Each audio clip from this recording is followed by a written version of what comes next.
अब चलिए आगे बढ़ते हैं। ओम बिरला दूसरी बार लोकसभा के स्पीकर चुने गए हैं। इस बार ध्वनिमत से चुनाव जीतकर ओम बिरला इस पद पर पहुंचे हैं।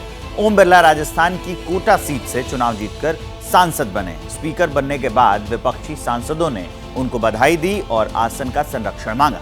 उम्मीद जताई कि विपक्ष की आवाज संसद में दबाई नहीं जाएगी।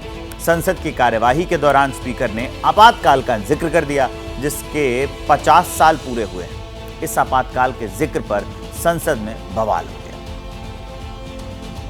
I invite Shri Om Birla to come up and occupy the chair.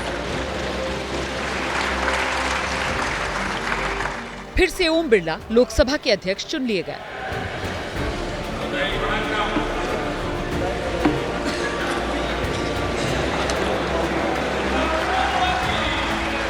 आपके चेयर है, आप संभाले। प्रधानमंत्री नरेंद्र मोदी और नेता विपक्ष राहुल गांधी ने ओम बिरला को सम्मान के साथ चेयर तक बिठाया।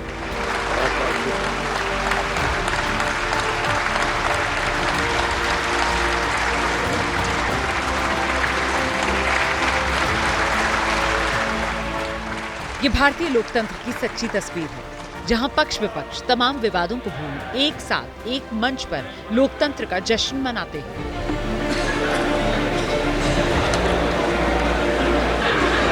The question is, इससे पहले ध्वनिमत से ओम बिरला को लोकसभा का स्पीकर चुना गया। be chosen as the speaker of this house. Those in favor may say aye. सबसे पहले पीएम मोदी ने ओम बिरला के नाम का प्रस्ताव रखा।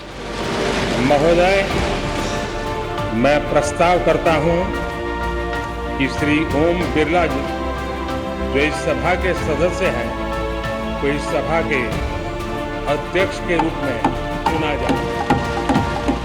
इसके बाद सरकार के कई बड़े मंत्रियों ने ओम बिरला के समर्थन में प्रस्ताव रखे। से माननीय प्रधानमंत्री जी द्वारा प्रस्तुत प्रस्ताव का मैं समर्थन करता हूं। सभी नेताओं ने एक सुर में ओम बिरला को अध्यक्ष बनाए जाने का स्वागत किया। ये सदन का सौभाग्य है कि आप दूसरी बार इस आसन पर विराजमान हो रहे हैं। आपको और इस पूरे सदन को मेरी तरफ से मैं बहुत बहुत बधाई देता हूं। Speaker sir, I'd like to congratulate you for your successful election, for the second time that you have been elected. आप इस सदन के स्पीकर दोबारा चुने गए हैं। मैं अपनी तरफ से, अपने साथ के सभी सदस्यों की तरफ से बहुत बहुत बधाई और शुभकामनाएं देता हूं। The question is, सभी बड़े नेताओं ने अपनी बात रखी, जिसमें कुछ मिठास थी तो कुछ खटास भी। इससे पहले स्पीकर का सिलेक्शन भी ध्वनिमत से ही हुआ। विपक्ष की तरफ से भी वोटिंग की कोई मांग नहीं हुई। ऐसे में आप सोच रहे होंगे, आखिर विपक्ष की तरफ से के सुरेश को उम्मीदवार क्यों बनाया गया? आखिर क्यों ओम बिरला का सिलेक्शन सर्वसम्मति से नहीं हो पाया? तो इसके पीछे विपक्ष की रणनीति है। जो पक्ष और विपक्ष कुछ देर पहले तक एक सुर से भारतीय लोकतंत्र की सुंदर तस्वीर पेश कर रहा था,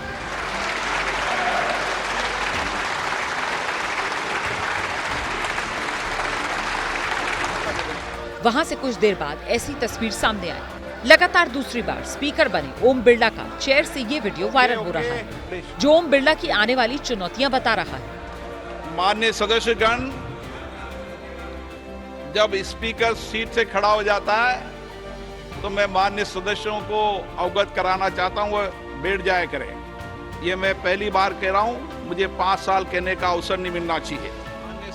वैसे बता दें, स्पीकर की पहली स्पीच में ही पक्ष और विपक्ष में आने वाले तीखे संग्राम की आहट दिख गई। देश में आपातकाल इमरजेंसी। स्पीकर ने इमरजेंसी को लोकतंत्र के इतिहास का काला अध्याय बताया। हम उन सभी लोगों की संकल्प शक्ति की सराहना करते हैं। 2 मिनट का मौन रखते हैं। मौन रखवाया। इस दौरान विपक्ष हंगामा करता नजर आया।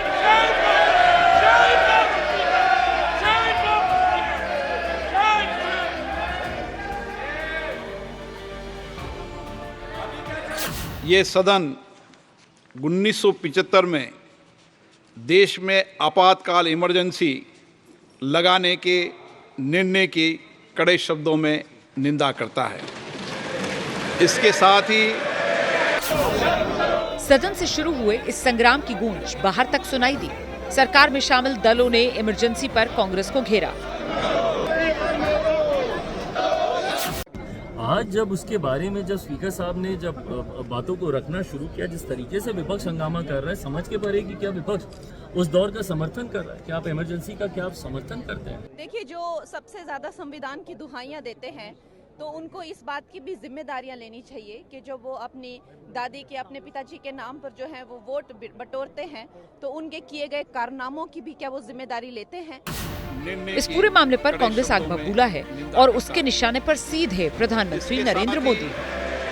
हम उन सभी लोगों की 1975 में जो इमरजेंसी लगी थी वो संविधान के तहत लगी थी, उस पर खेद भी व्यक्त किया गया।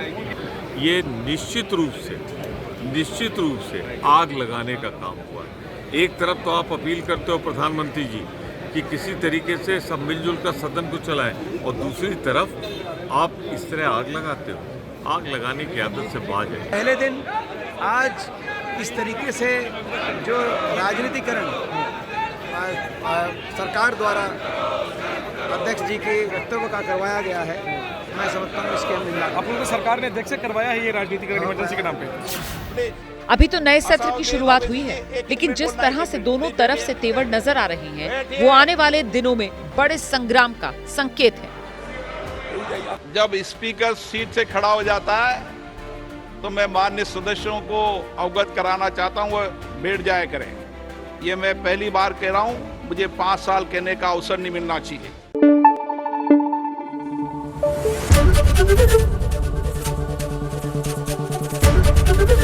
एबीपी न्यूज आपको रखे आगे।